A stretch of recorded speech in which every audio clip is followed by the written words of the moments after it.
How good is Minnesota College Football Playoff Selection Committee? Are they the 17th best team in the country? Minnesota 24, Penn State 13 at halftime, and a mighty impressive first half out of the Golden Gophers. MarkRogersTV, the voice of college football, breaking things down at halftime of a number of very important noon games, starting with Penn State, Minnesota, the first time that there have been top 15 teams meet at the University of Minnesota for a home game for the Golden Gophers since 1961. 1961. That was the last time Minnesota hosted this type of a atmosphere and a game of top 15 teams in the AP poll. Appreciate everybody that's jumping on the line right now. Just wanted to check in at halftime of a very important Big Ten game. This is the one I'm locked in on. Gophers lead at 24-13. The Penn State Nittany Lions with a field goal with just seconds left in the first half. They did not go for it on 4th and goal. They opted for the field goal by Jake Pinniger, 24-13. Let me check out what you guys have to say in just a second. Running down my notes as I keep an eye on the Buckeyes. Why? I don't know, but keeping an eye on the Buckeyes, 42-0 at the half against Maryland. They've almost covered the spread, 43.5 at halftime. My third screen is focused on Florida with a 14-0 lead on Vanderbilt at halftime in that one. And, of course, the Commodores offense having all sorts of issues with the Florida defense. But that doesn't have any championship implications with the Gators losing last week against Georgia, a second loss in the SEC. Minnesota, what can you say? Impressive top to bottom. Tanner Morgan finally missed a throw near the end of the first half. He had Tyler Johnson in the corner of the end zone, a perfectly thrown fade, which we've seen Tanner Morgan make basically perfect throws this entire first half. A perfectly thrown fade as Johnson separated from the defender would have made it 28-10 Minnesota, but Morgan missed that throw, threw it out of bounds, but he was 10 for 12 in the first half with 3 touchdown passes as Minnesota opted for the field goal to make it 24-10 at that point.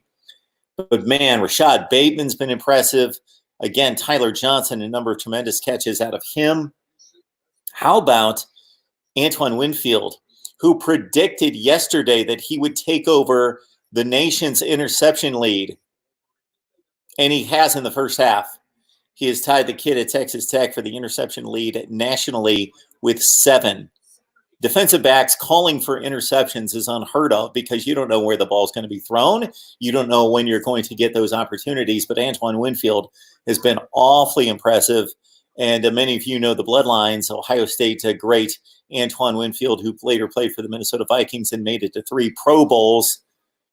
There's the offspring right there, Antoine Winfield, who had a rough 2018 due to injuries, but we've been eyeing him for quite some time as one of the best defensive backs in the country. Tanner Morgan, again, can't say enough about him, playing off the inside and outside zone read and hitting open receivers. The 3 primary targets and wide receivers for Minnesota are among the best in the Big Ten.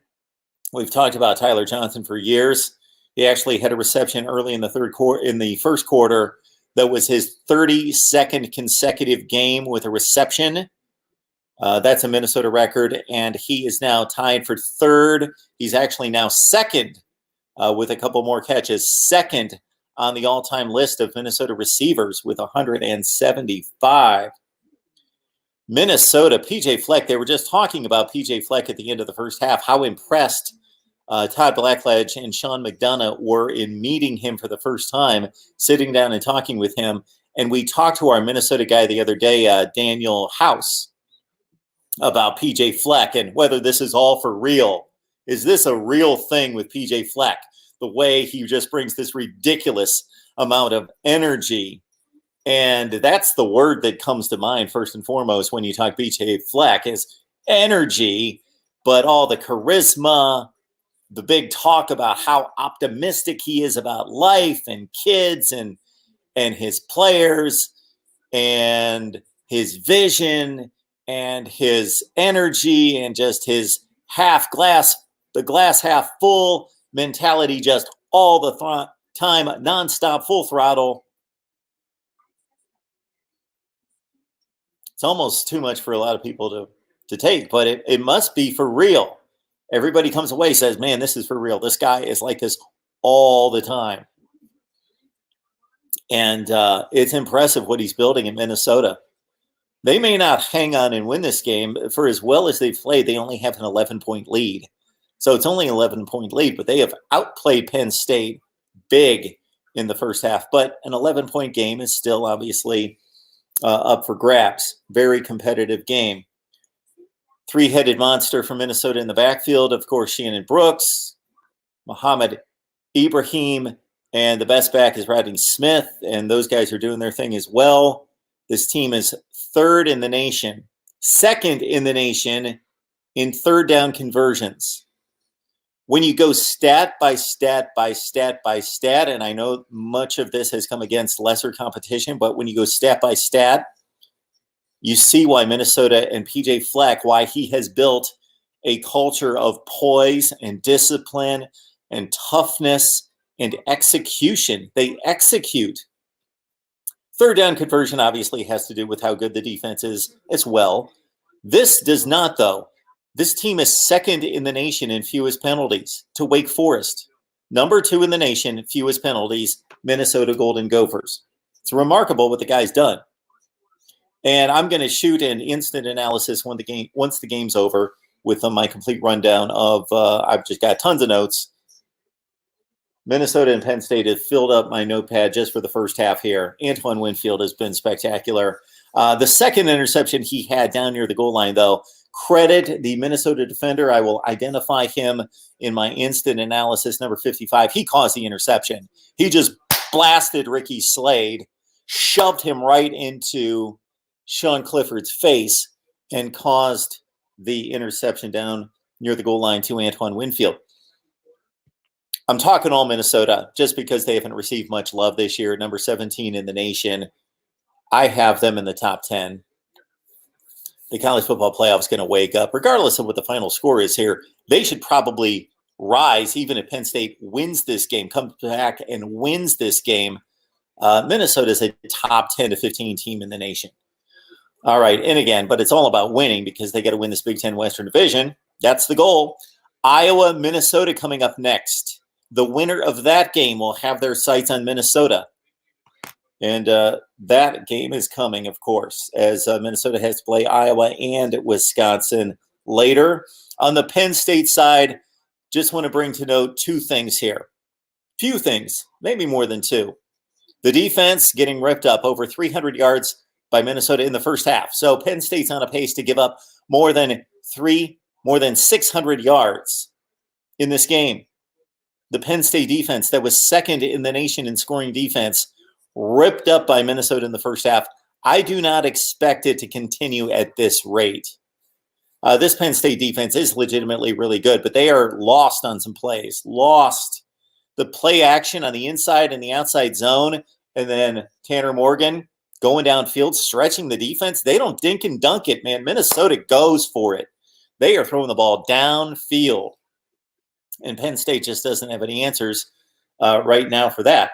Pat Freiermuth is a legit top-of-the-line, maybe best tight end in the nation. He's crazy good, Pat Freiermuth. Great player. But Penn State suffers from not having a changeup to KJ Hamler. He's the guy. He is the guy. And after that, their other wide receivers are letting them down. Jahan Dotson with no catches today. The kid Rose, Antoine Rose, is that his name? Missed a big third down completion, ball right in his hands. Clifford delivered it perfectly, dropped it on the slant. So Penn State not playing well, but only down 11. They got the field goal drive. These are the little things that make games as well. KJ Hamler would have been off to the races earlier in the last drive for Penn State for a touchdown on the post. And KJ Hamler can go. Once it's in his hands, he's usually gone if there's nobody. But number 25, and I'll identify him as well in my post-game analysis. But number 25, the safety from Minnesota, came up and made the tackle in the open field on KJ Hamler. Otherwise, he would have been gone and Penn State would have not been kicking a field goal to close out the first half. They would have had a touchdown in the books. So Gophers lead at 24-13. What can we say about the Buckeyes? They lead 42-0 at half. They've almost covered already. It's all working on all cylinders. And Maryland's atrocious. And Chase Young's not playing. Reports from ESPN, I have not read the article, but the headline says that Chase Young is going to miss 4 games. Now that's going to be huge. That's Penn State and that's Michigan at the end. If Chase Young misses 4 games, is Ohio State still better than Penn State? Are they still better than Michigan? Absolutely. Decidedly better than both of those teams. But both of those teams are capable of beating Ohio State. And so Chase Young, we're hearing right now early reports, that he could miss the rest of the regular season and be back for a potential Big Ten championship game. All right, let me get to your comments. I see them scrolling. I appreciate you guys jumping on board. I did not send out a notification, did not know I was going to do this, but you guys are here for me. So let's see. That is not the right. See if I can actually find the live stream, so I can run through the live chat. Let's see what we got. Let's bring you guys on board here.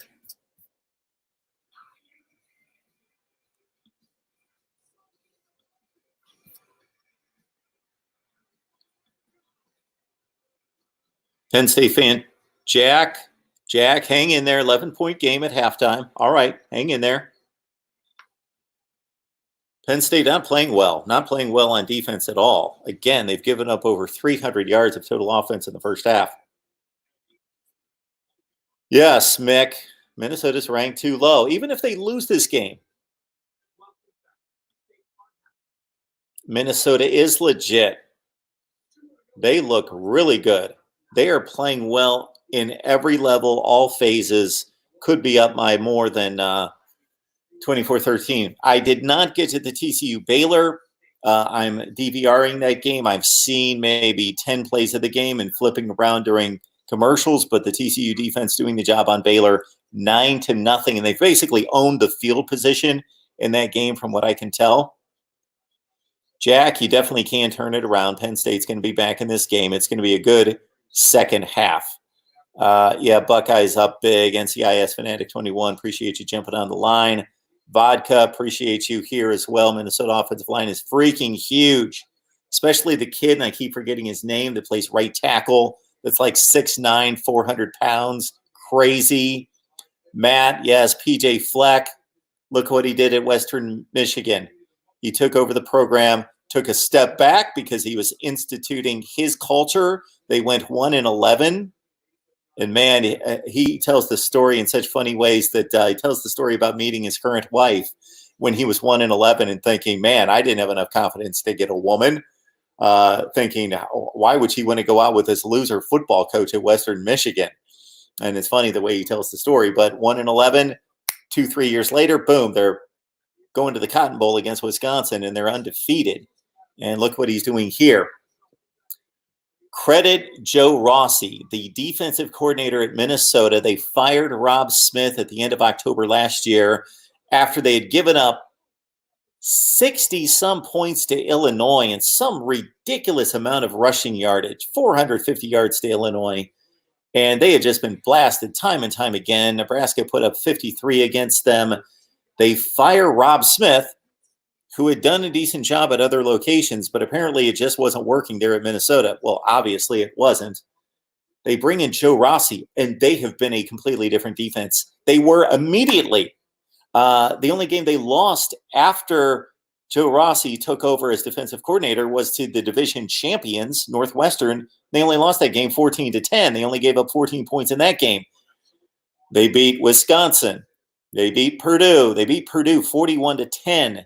They win that bowl game against Georgia Tech, and this season, they've been lights out as well. Joe Rossi, defensive coordinator from Minnesota. Keep tabs on him. Got I think Minnesota can keep it close to Ohio State in the Big Ten championship game. Oh, yeah, if they make it, there's Iowa, there is Wisconsin, and oh yes, there's a second half against Penn State. This game is not over. Please like the video. This is a big deal. I was watching more YouTube content creators last night to get an edge on what I need to be doing in regards to analytics. So please like the videos if you do nothing else. And there's a zillion other things you can do to help me out, but let's just focus on this one right now. Please like the videos.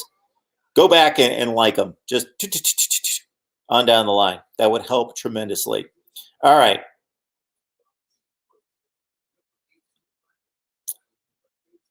DF, please, do you actually think Maryland is trying? Yes. Oh, Tom, come on now. Flush the Penn State College Football Playoff entry now. It's only 11 points at half. It's only 11 at half. Somebody let me know when we get back to halftime, because I've taken the Penn State-Minnesota game offline here to start up the live stream. Todd, good to see you. Them Gophers are bringing it. Yes. Got Yandre on the line. Antoine Winfield. Cheryl, good to see you. Maybe they will be, I don't know what that means. Nate, good to see everybody online. Somebody been a bad boy, rest in peace. Young. Yeah, not looking good for Mr. Chase. Where's McD? McD has long since been embarrassed, Todd. Losing to Ohio State 42-0 is basically the best performance they've had since September. Isn't losing 42-0 to Ohio State not as bad as some of the other efforts they put up? You weren't lying when you said Maryland had no chance. I try not to lie on here. I tell the truth all the time. Todd was all over me. Okay, I'm trying to not break into private conversations. Well, they're not private, obviously. They're between everybody publicly. Panama Jack. We know that Boston College leads Florida State. Last score I saw was 14-10. Cam Akers over 1,000 yards this year. Yes, with that terrible offensive line. I have watched a lot of Florida State football this year. Why? I don't know, but that's what I do. Cam Akers. The majority of his big runs, he had to dodge somebody in the backfield. There was already a defender in the backfield when he got the ball. Had to dodge a defender or shrug off a tackle before he got started. Excellent, excellent back. Helps when the Minnesota receivers are wide open every single play. It's a great group. It is a tremendous group. That's another key right there, Todd. PJ Fleck still values time of possession, and therefore Minnesota is third in the nation in time of possession as well. Mark, good to see you. A number of people that I've not seen before. Mark, you would be one of them. Please dive into our college football coverage. If you like what you see, please subscribe. We talk college football every day. Clemson alum. Clemson alum. I don't have my notes right in front of me, but I took your recommendation, or your request, I should say. I took your request very seriously on a Clemson NC State preview. I took all the notes. Just didn't get it done. Clemson alum. I had to take somebody to the train station, and by the time it was all said and done this morning, I took them to 3 train stations. Okay. Nate, don't get your high hopes. Go Bucks. Fans, you never know who will win in the Big Ten championship. Caleb on the line as well. His second interception was a missed interference call with a face mask on the other defensive back. Good call, Caleb. I forgot. It's in my notes. I failed to mention that, though. The Winfield interception off the pressure in Clifford's face. The other defensive back for Minnesota did grab the face mask. It should have been called. It should have been called pass interference. Correct. For any of you who are missing some of the live stream and you checked in late, of course, this will process and post on my YouTube channel in just a few minutes. Keep me square on when we're starting the second half. Michael letting us know that the Big Ten is deep. Indiana, for God's sake, should be the 7th-ranked team. Hound Dog, thank you so much. I appreciate it. We certainly want to catch up on Penn State and Minnesota. The second half of the Buckeyes game against the Terps is kicking off. Does it really matter? Maybe they should just not risk injury, pack it in right now, 42-0. Or maybe we'll have a Ohio State-Iowa 1996 type game. Buckeyes led that one 56-0, gave up 35 consecutive points that didn't matter, won 56-35. Thanks, Todd. Appreciate it. Thanks for everybody keeping me alert and ready and focused in on the games. I just wanted to check in. Have a great rest of your college football afternoon. I'll be back with more instant analysis, both live and recorded. Thank you so much for the report. Or that would be support from you. I'm giving the reports. You give the support, and we'll see you soon. Thanks, guys.